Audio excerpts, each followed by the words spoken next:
Hello friends, welcome to vloggers Kalyani. So ఈరోజు day 5 అనమాట. ఈరోజు మేము టైం అయితే 7:30 అయింది. మేము పూజకి అన్ని రెడీ చేసుకుంటున్నాము. ఫస్ట్ టైం ఎవరైనా నా ఛానల్ చూస్తున్నట్లయితే ప్లీజ్ సబ్స్క్రైబ్ చేయండి, సపోర్ట్ చేయండి అండ్ లైక్ కూడా చేయండి. ఓకేనా? మంచి మంచి కంటెంట్ వీడియోస్ అప్లోడ్ చేస్తూ ఉంటాను. సో ఈరోజు డే 5 కాబట్టి దద్దోజనం ప్రసాదము, అలాగే స్వీట్ పొటాటో బాయిల్ చేశాను. కందదీపం కూడా పెడుతున్నాను. ఇంకా 4 days ఉంది అమ్మవారి నవరాత్రులు. నాకు ఎందుకో కొంచెం బాధగా అనిపిస్తుంది, ఇంకా ఉంటే బాగుండు అనిపిస్తుంది. ఇంకా 4 days ఉంది కదా. ఇప్పుడైతే తులసమ్మకి దీపం పెట్టుకుంటున్నాను.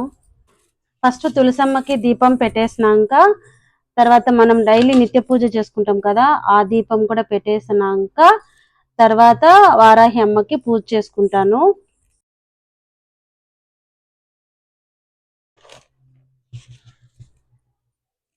ఇప్పుడైతే ఇక్కడ నేను దీపం పెట్టుకుంటున్నాను. సో ఇట్లయితే పూజ చేసుకునేస్తాను.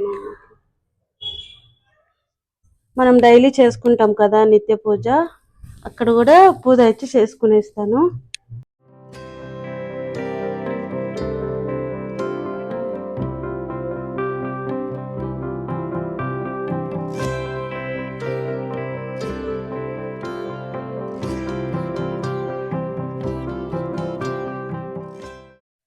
శుభం కరోతి కళ్యాణం ఆరోగ్యం ధన సంపద శత్రుబుద్ధి వినాశాయ దీపజ్యోతి నమస్తుతే.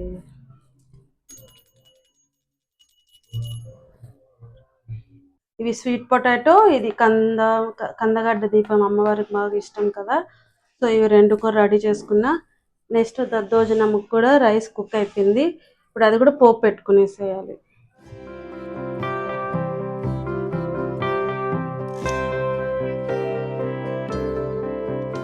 ఇప్పుడు మొత్తం అంటే ప్రసాదం అయితే అయ్యింది, లాస్ట్లో పెట్టుకుందాము. ఇప్పుడు వారాహి అమ్మవారి నవరాత్రుల గురించి చాలా మందికి చాలా డౌట్లు ఉంటాయి. సో నేను ఇప్పుడైతే వాటి గురించి ఎక్స్ప్లెయిన్ చేద్దాం అనుకుంటున్నా.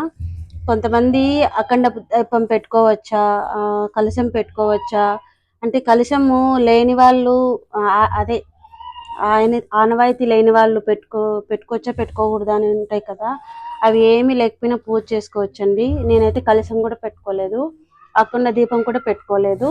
నందూరి శ్రీనివాస్ గారు ఉన్నారు కదా, సో ఆయన ఛానల్ అయితే నేను ఫాలో అవుతాను. ఆయన అదే చెప్తాడు, మన మనసు శుద్ధిగా ఉంటే మనము పూజ ఎలా చేసినా అమ్మవారు అనుగ్రహిస్తారు అని చెప్తారు. సో ఈ డౌట్ అయితే నాకు ఇది చాలా రోజుల నుంచి మీతో షేర్ చేసుకోవాలి అనుకున్నాను. ఇప్పుడైతే షేర్ చేసుకున్నాను. సో నేనైతే ఇయర్ ఫస్ట్ టైం చేసుకుంటున్నా. నాకైతే చాలా హ్యాపీగా ఉందన్నమాట. అమ్మవారికి నైట్లోనే పూజ చేసుకుంటాము. దెన్ పానకం కంపల్సరిగా పెట్టాలి. అమ్మవారికి పానకం చాలా ఇష్టం అన్నమాట. తర్వాత వచ్చి దానిమ్మ కూడా పెట్టాలి. నేనైతే లాస్ట్లో పూజ అయిపోయినాక ప్రసాదాలు అన్నీ పెట్టినప్పుడు దానిమ్మను కూడా పెట్టుకుంటాను.